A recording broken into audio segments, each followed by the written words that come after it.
السلام علیکم دوستوں۔ تمیم داری ایک صحابی رسول تھے جو عیسائی سے مسلمان ہوئے۔ روایات کے مطابق ایک دفعہ وہ نبی کریم صلی اللہ علیہ وسلم کے پاس آئے اور بیان کیا کہ وہ اور ان کے چند دوست کشتی پر ایک سمندری سفر پر نکلتے ہیں۔ راستے میں طوفان آ جاتا ہے اور وہ کشتی کو 1 مہینے تک بہا کر آخرکار ایک جزیرے کے کنارے پر پہنچا دیتا ہے۔ تمیم اور ان کے ساتھی کشتی سے اترتے ہیں تو سامنے ایک ایسا خوفناک جانور نظر آتا ہے جس کے جسم پر بے شمار بال ہوتے ہیں۔ پتہ ہی نہیں چلتا کہ اس کا اگلا حصہ کون سا ہے اور پچھلا حصہ کون سا۔ اس جانور نے بتایا کہ اس کا نام جساسہ ہے اور اس نے تمیم اور اس کے ساتھیوں کو اشارے سے بتایا کہ یہاں سے کچھ دور ایک پرانی عبادت گاہ ہے جہاں ایک شخص تمہارا انتظار کر رہا ہے۔ چنانچہ تمیم اور ان کے ساتھی اس عبادت گاہ کی جانب چل دیے، حتیٰ کہ اس عبادت گاہ تک پہنچے جو کہ خستہ حال ہو چکی تھی، اور وہاں ایک جوان مضبوط جسم والا شخص عبادت گاہ کے فرش پر زنجیروں سے بندھا ہوا تھا۔ تمیم اور اس کے ساتھیوں کو اس شخص سے خوف محسوس ہوا۔ اس شخص نے تمیم اور اس کے ساتھیوں سے چند سوالات کیے۔ اس نے پوچھا کہ بیسان میں واقع کھجوروں کے باغات میں پھل آتے ہیں یا نہیں۔ تمیم داری اور ان کے ساتھیوں نے جواب دیا کہ ہاں، بالکل پھل آتے ہیں۔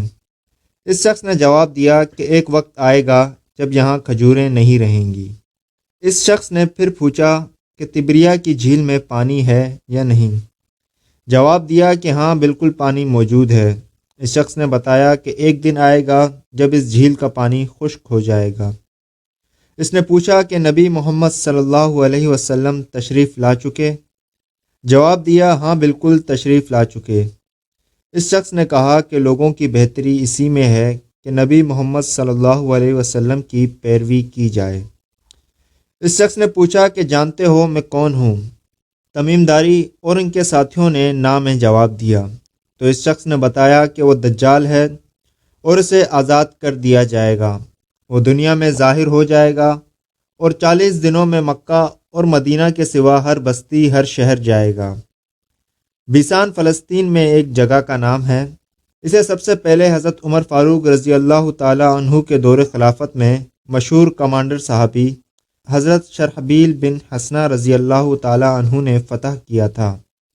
1924 میں سلطنت عثمانیہ کے سقوط کے بعد جب جزیرہ عرب کے حصے بکھرے تو یہ اردن کا حصہ بن گیا۔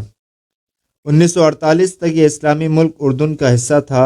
مئی 1948 میں اسرائیل نے بیسان سمیت ارد گرد کے علاقے پر قبضہ کر لیا اور تاحال یہ اسرائیل کے قبضے میں ہے جو دجالی ریاست ہے۔ یہ علاقہ قدیم زمانے میں کھجوروں کے باغات کے لیے مشہور تھا جس کی تصدیق صحابی رسول نے کی، لیکن اب یہاں پھل پیدا نہیں ہوتا۔ مشہور مورخ اور سیاح علامہ یاقوت حموی اپنی شہر آفاق کتاب معجم البلدان میں فرماتے ہیں کہ میں کئی مرتبہ بیسان گیا ہوں، لیکن مجھے وہاں صرف 2 پرانے کھجوروں کے باغ ہی نظر آئے۔ اس سے معلوم ہوا کہ یہاں کے باغ پہلے پھل دیتے تھے۔ 626 ہجری تک جو علامہ حموی کی تاریخ وفات ہے، ان درختوں نے پھل دینا بند کر دیا تھا۔ اللہ اکبر! یہ دجال کی اس بات کی تصدیق ہے کہ وہ زمانہ قریب ہے جب ان درختوں پر پھل نہیں آئیں گے۔ گویا دجال کے خروج کے 3 بڑی علامتوں میں سے ایک علامت پوری ہو گئی۔ دجال کا دوسرا سوال یہ تھا کہ بحیرہ تبریہ کا پانی خشک ہو چکا ہے یا نہیں۔ گویا اس پانی کے خشک ہونے کا دجال کے خروج سے ضرور کوئی تعلق ہے۔ بحیرہ تبریہ اسرائیل کے شمال مشرق میں اردن کی سرحد کے قریب واقع ہے۔ اس وقت حالات یہ ہیں کہ اسرائیل اپنی ہیوی انڈسٹری اور صحرا میں زراعت کے لیے اس سمندر کا پانی بڑی مقدار میں استعمال کر رہا ہے۔ پلانٹ کے ذریعے پانی کو میٹھا کیا جا رہا ہے۔ ایک ٹی وی رپورٹ کے مطابق بہت جلد اس سمندر کا پانی ختم ہو جائے گا اور سمندر خشک ہو جائے گا، کیونکہ اس وقت بھی سمندر میں پانی کی سطح زیادہ استعمال کی وجہ سے بہت نیچے جا چکی ہے۔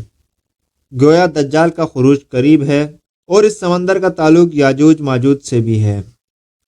اب یہاں سوال پیدا ہوتا ہے کہ وہ جزیرہ کہاں ہے جہاں دجال زنجیروں سے بندھا ہوا پڑا ہے۔ کہانی میں ذکر ہے کہ 1 مہینے تک کشتی سمندر میں سفر کرنے کے بعد ایک جزیرے پر پہنچی۔ تو نبی پاک کے زمانے میں اگر عرب سے سمندر کے راستے سفر شروع کیا جائے تو تقریباً 1 ماہ بعد بندہ انگلینڈ پہنچتا ہے، جو کہ ایک جزیرہ ہے۔ جزیرے پر ایک خوفناک جانور جساسا ملا۔ جساسا کا مطلب جاسوس ہوتا ہے، اور آپ تو جانتے ہی ہوں گے کہ برطانیہ جدید زمانے کی سب سے پہلی اور بڑی سپر پاور تھی۔ اس میں اس کی جدید ٹیکنالوجی کے ساتھ ساتھ اس کے بہترین جاسوسی نظام کا بڑا عمل دخل تھا۔ جیسے لارنس آف عربیہ کے بارے میں آپ نے سنا ہے، جس نے ایک عرب کا بیس بدل کر عربوں کو عثمانی ترکوں کے خلاف ورگلایا اور آخرکار سلطنت عثمانیہ کو عربوں کی مدد سے توڑنے میں کامیاب ہو گیا۔ اب آتے ہیں اس ٹوٹی ہوئی عبادت گاہ کی طرف جس کے فرش پر دجال بندھا پڑا ہے۔ عبادت گاہ یا چرچ کا ٹوٹا اور خستہ حال ہونے کا مطلب یہ ہے کہ اس جزیرے کے لوگوں میں مذہب سے محبت ختم ہوتی جا رہی ہے۔ مذہب دم توڑ رہا ہے اور ایتھزم کا فروغ ہو رہا ہے۔ اس وقت انگلینڈ کے حالات ہمارے سامنے ہیں کہ وہاں چرچ ختم ہو رہے ہیں، چرچ ہوٹل یا پیزا ہاؤسز میں تبدیل ہو رہے ہیں، اور مذہب عیسائیت کے بجائے لادینیت، ہم جنس پرستی، فیمنزم، سود خوری اور جدید سرمایہ دارانہ نظام کا بانی انگلینڈ ہی ہے۔ باقی دنیا نے انگلینڈ کو فالو کیا۔ ہو سکتا ہے کہ انگلینڈ ہی وہی جزیرہ ہے جس نے فلسطین بیت المقدس کو یہودیوں کے لیے آباد کیا، جہاں دجال کا انتظام کیا جا رہا ہے۔